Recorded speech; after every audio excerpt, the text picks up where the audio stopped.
So a few years ago, I found myself in a really deep, dark place. Like, it was really bad. I literally had blackout curtains covering all of my windows because I didn't want to know how many days had passed. I didn't want to know if it was morning or night. I just didn't want to exist. That's like literally how I felt. And at the time, I didn't really know what I was battling, but it ended up being a very heavy dose of depression. I just felt so sad and lost and confused. And I feel like most people in my situation probably would have turned to God in that moment. I feel like that's a pretty common thing to do when you're feeling that low. But I've never been a religious person, so that just didn't feel right to me. But that situation did make me start thinking about other spiritual philosophies, and Buddhism is the first thing that came to mind because I'd actually taken Japanese in college, and studying Buddhism was one of the tests that we had. And I just remember thinking that that wisdom was just, I just felt like it really aligned with me and my character. So I ordered a book about Buddhism and I read it. And then I read another one and another one and another one and another one. And I think I listened to a few on Audible. And one quote that I think perfectly sums up Buddhism is, to study Buddhism is to study ourselves. To study ourselves is to forget ourselves. And I think what they mean here when they say forgetting ourselves is not, literally forgetting ourselves, but more like just not being so hyper focused on the self and therefore being more immersed in reality and experience and not letting worries and difficulties and stuff like that get the best of you, which I know is easier said than done. This book, Buddhism Plain and Simple, does a really fantastic job of saying what I'm trying to say. I'm not the best with words, but this book is. The Buddha Dharma doesn't ask us to give up control. Instead, it acknowledges that we never had it in the first place. When we can see this, the desire to control naturally begins to wane. The point is not to try to stop exerting control or to condemn the desire to control as bad or wrong. The point is to see things as they are, to acknowledge what's really going on. Through such acknowledgement and recognition, we can cease to suffer. So if you're willing to open your mind a little bit, I am fairly positive that this video will change your life, okay? I really feel that this information that I'm about to drop will change your life. Well, really, it's Buddha's information, but you know what I'm trying to say. And a quick disclaimer, I just want to say that I am not a Buddhist. I do not identify as a Buddhist. I just think the philosophy is insanely wise, and I'm very much into it. I can say without a doubt that studying Buddhism has been one of the most impactful things I have ever done in my entire life. It really helped me through my period of darkness, and I feel like it set me on a better path, and I just think it has the power to do that for so many people. And so I thought today I would love to share with you guys 5 of my favorite lessons that I learned from reading books about Buddhism. But before we get into it, I would just like to take a moment to thank today's sponsor, Simple Habit. So Simple Habit is this absolutely amazing 5-minute meditation app that is designed to help busy people stress less, achieve more, and just live better. Some of the world's most successful people swear by daily meditation, and for a very good reason. It has been shown to decrease your stress, enhance your focus, calm your anxiety, and just in general make you feel more in control of your emotions, which I think we can all agree that is very beneficial, especially in 2018. I personally love Simple Habit because it only takes a few minutes and it makes it so easy to squeeze in your daily dose of meditation. In the past, I have always struggled to make time to meditate, but with Simple Habit, there is literally no excuse. So how does it work? You simply open up the app, and from there you'll find hundreds of guided meditations provided by some of the world's best teachers. The meditations are categorized for symptoms such as anxiety, stress, depression, anger management, or life situations such as wake up, motivation to study, or tough day at work. They also have a special section to help you sleep, which I've started to make great use of. It is so relaxing to fall asleep to such a calm and peaceful experience. So if you guys would be interested in trying out Simple Habit for yourselves, they are offering anyone watching this video a free 7-day trial. All you have to do is check out the link in my video description and give it a click. So what exactly is Buddhism? Is it a religion? Is it philosophy? This is kind of a common debate, but if you were to ask me, I would say it's more of a philosophy that focuses on mental awareness and mental freedom, whereas religion, when I think of religion personally, I think of prayer, worship, belief, which is something that I don't see in the side of Buddhism that I've studied. A Buddha is simply a person who is awake, nothing more, nothing less. Buddhism is not a belief system. It's not about accepting certain tenets or believing a set of claims or principles. In fact, it's quite the opposite. It's about examining the world clearly and carefully, about testing everything and every idea. Buddhism is about seeing. It's about knowing rather than believing or hoping or wishing. It's also about not being afraid to examine anything and everything, including our own personal agendas. The Buddha himself invited people on all occasions to test him. Don't believe me because you see me as your teacher, he said. Don't believe me because others do. And don't believe anything because you've read it in a book either. Don't put your faith in reports or tradition or hearsay or the authority of religious figures or text. Don't rely on mere logic or inference or appearances or speculation. The Buddha repeatedly emphasized the impossibility of ever arriving at truth by giving up your own authority and following the lights of others. Such a path will lead only to an opinion, whether your own or someone else's. The Buddha encouraged people to know for yourselves that certain things are unwholesome and wrong, and when you do, then give them up. And when you know for yourselves that certain things are wholesome and good, then accept them and follow them. The message is always to examine and see for yourself. When you see for yourself what is true, then that's really the only way you can genuinely know anything, then embrace it. Until then, just suspend judgment and criticism. The point of Buddhism is to just see. That is all. But okay, now that we have a little bit better of an understanding about what Buddhism is, let's get into my 5 favorite lessons. Lesson 1. You will experience maximum happiness once you learn how to master mindfulness, or the art of living in the moment. If you make a list of things that tend to make people happy, you will probably notice that all of those things pull people into the present moment. Let's think of some examples here. Sports, music, reading, movies, dancing, video games, interacting with children, interacting with animals. In all of these situations, you're not thinking of the past or worrying about the future because you're practically forced to engage with the current moment. Last week, I tweeted something that I think kind of relates to this topic. I said, you know what I miss most about childhood innocence? Having no concept of time. We all took that shit for granted because it's so easy to find happiness in the moment when you don't know what you have to do next, when there's no such thing as next. Schedules hold us hostage. Now, I totally understand that schedules are pretty much essential to modern day life. I wasn't saying that we should forego all responsibilities and behave like children if we truly want to be happy. But I think it could be very healthy to have bursts where you adapt this kind of mindset. So for me, every Sunday, I do my best to have zero scheduling. I try to be as spontaneous and free as I possibly can. I try to go against the grain of my normal routines as much as I possibly can. So maybe I'll wake up and I'll just jump in the pool. And then I'll ride my bike to the grocery store and eat some fresh fruit in the park nearby. And then maybe I'll go and I'll take a Pilates class. But the point is, I don't know what's next. And it is fucking therapeutic. I am telling you guys, you have to try it. Or if that's not an option for you, like if you can't live free for an entire day, like you have children or some other major responsibilities, I get that. Maybe just try doing this for 15 minutes. Don't think of the past. Don't think of the future.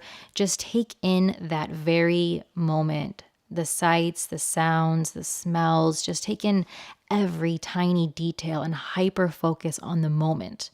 And I think you'll find that it can be very intoxicating.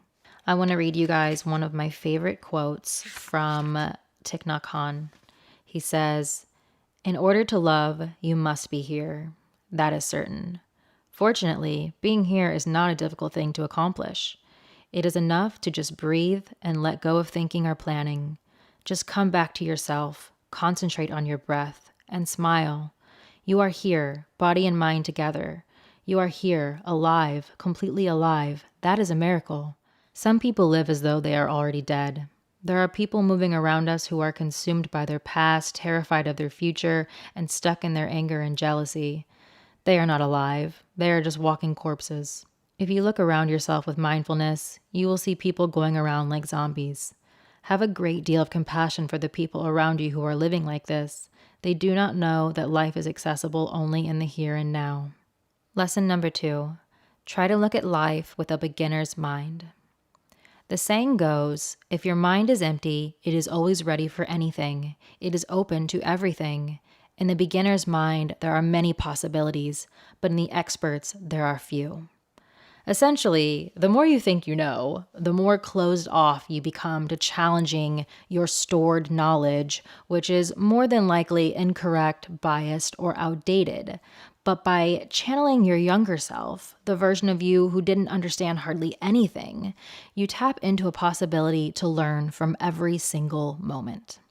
There's this quote. It's literally one of my top 5 favorite quotes of all time, which is saying a lot because I love my quotes. And I think it really pertains to this perfectly. It goes, "The foolish reject what they see, not what they think. The wise reject what they think, not what they see." It's one of those ones that you really have to say to yourself a few times because it's just so freaking deep. But basically, it's saying, try to remember that what you think you know isn't shit. You don't know shit. And if you remember that, you will become much wiser and way more dimensional.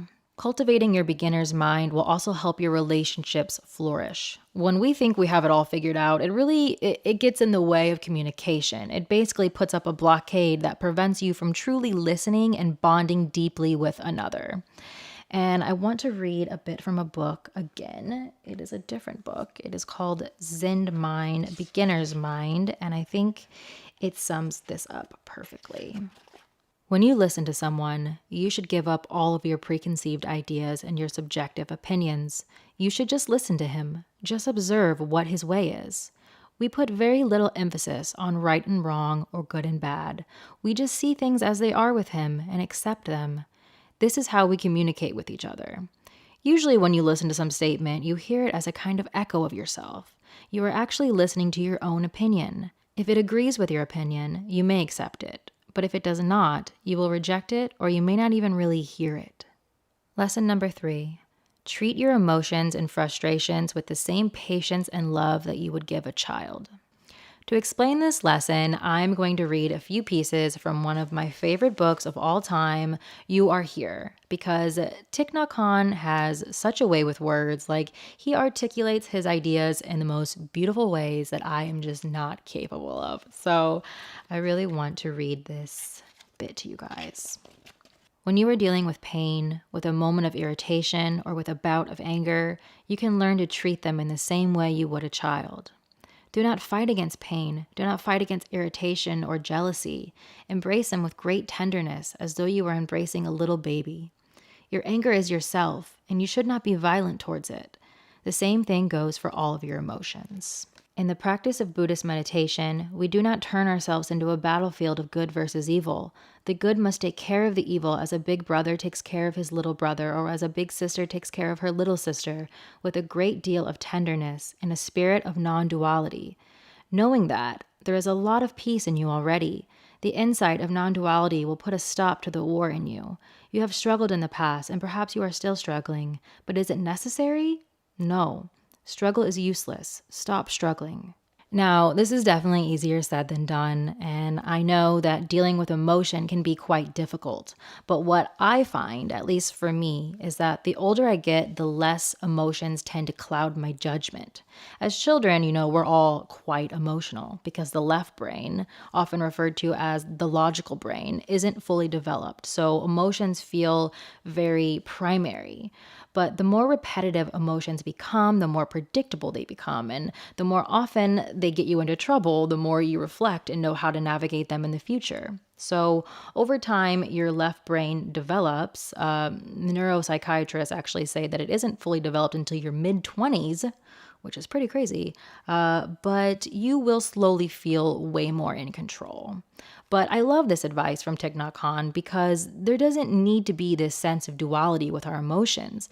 Yes, they are frustrating, but let's not fight them. Let's not fight part of who we are. Let's hold them and embrace them. Let them say what they need to say in order to feel better, validate them, calm them down, and then send them on their way. This idea is just very in line with the Buddha's teachings. The first noble truth of Buddhism is the nature of suffering. The Buddha said to embrace our suffering and look at it deeply in order to understand its nature.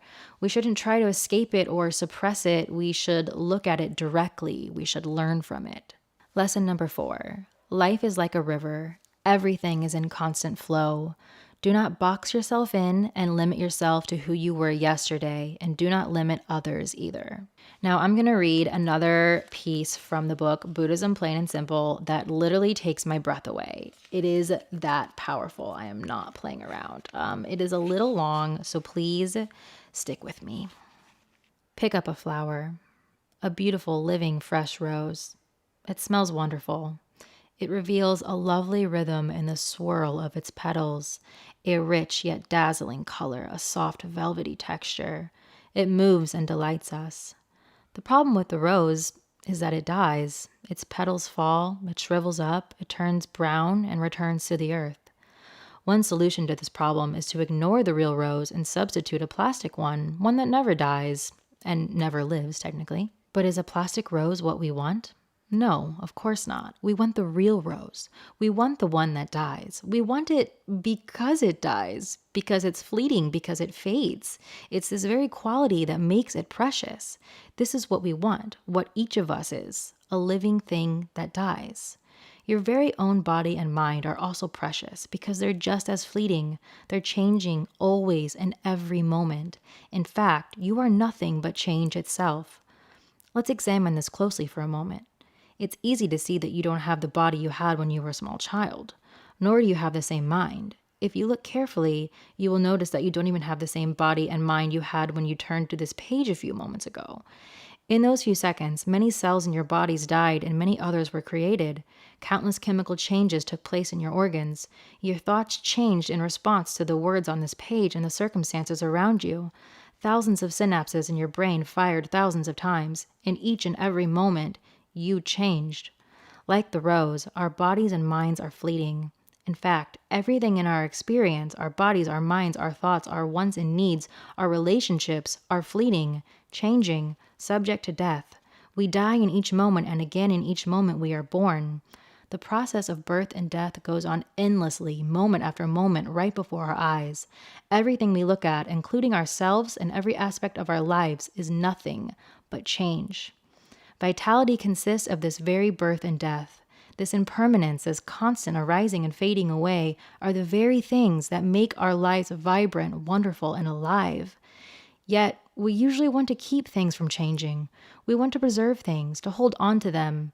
As we shall see, this desire to hold on, to somehow stop change in its tracks, is the greatest source of woe and horror and trouble in our lives.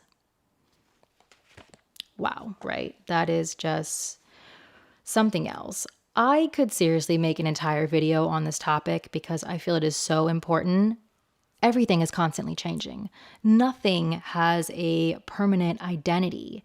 Whenever we form an idea about something or someone, we have to understand that we are freezing it in the process. We are storing information about this thing or person as if its molecular and chemical composition is frozen in time, but it's not. So we have to acknowledge that even though it may feel nice to freeze reality and block people in so that we have a means of understanding them better, it is really a disservice to the complexity of the human experience. So I urge that you don't shame people for being different than the person they were yesterday, for eating their words, for changing their mind, because none of us are who we were yesterday. And it's a very good thing.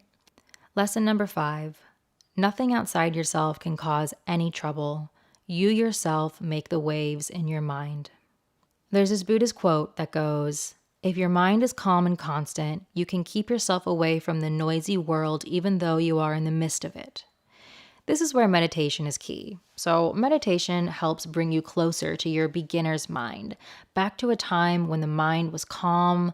There weren't 10,000 ideas in there about who you should be, what you should do, how you should perceive the world. You were just you. You were simply existing. So, to just sit and bring yourself back to that empty slate is to rest the mind. Because, your body goes to sleep every night, but your mind does not. Meditation is how you let the mind sleep, and the more you meditate, the more you learn how to handle your thoughts and emotions, the better you will get at maintaining an optimum level of internal peace. And while I'm still very much trying to master this, I'm nowhere close. I do know that this is true because I have been in the presence of someone who has mastered it. I met a Buddhist monk once, and his energy literally blew me away. Like, I felt calm just from talking to him. His energy transferred to me just from having a conversation with him, and it was absolutely insane. I truly think that daily meditation is the only thing that can get you to such a state. However, if I had to do my best to put the formula for success into words, I think I would say this: whatever will be, will be. If someone is yelling at you, let them yell and do your best not to react until they are finished. If you had a bad day and you find lots of negative thoughts popping in your mind, let them come, then let them go. Be less reactive. Maintain a sort of mental homeostasis of sorts. Don't let anything shake you.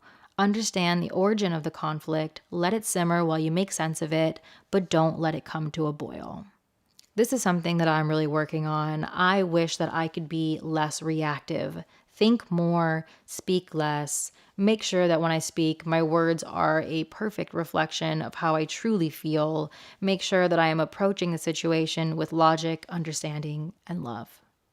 Well, that's it. Those are my 5 lessons. I hope you guys didn't mind that I decided to just do kind of like an audio, because I started trying to read off my notes and I realized that I really just wasn't doing it justice because my short-term memory is just awful and I couldn't remember anything I wrote down. And I really wanted to get this information to you guys as clearly as I possibly could, because I do think it is so life altering, and I get that not everybody has time to read 6 books about Buddhism. So I really wanted to kind of condense all of my knowledge into this one video, hoping that it could help some of you guys.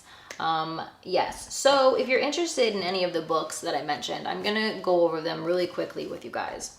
So if I could recommend, okay, I have 2. If you have literally no free time in your life and you want a quick, easy read that will definitely change your life, I recommend this one.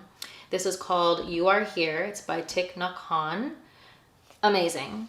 Second one I recommend, which is a lot more comprehensive. It's chock full of information. Okay, like this is heavy. This is called Buddhism Plain and Simple. I quoted this one a few times. It's by Steve Hagen. Amazing. Another one that is very in-depth is Zen Mind, Beginner's Mind by, I'm gonna butcher this even though I've taken Japanese, Shunryu Suzuki. I tried. Anyway, I will put it in the description for you guys, but this is great. Then we have Buddhism Without Beliefs by Stephen Batchelor, A Contemporary Guide to Awakening. And I really can't do a philosophy video without mentioning Osho, okay? Osho has tons of amazing books, but the one that I feel pertains most to this topic is probably The Art of Living and Dying. This book is amazing. But that about does it, guys. I really truly hope you got something out of this video, and if you are battling depression, I really hope this had the same effect for you as it did for me. I really truly encourage you to pick up at least one of these books and read them, because I think it can really help bring some lightness into your life during this dark time. But okay, I'm gonna go. I will see you guys really soon. Thank you so much for watching. Bye.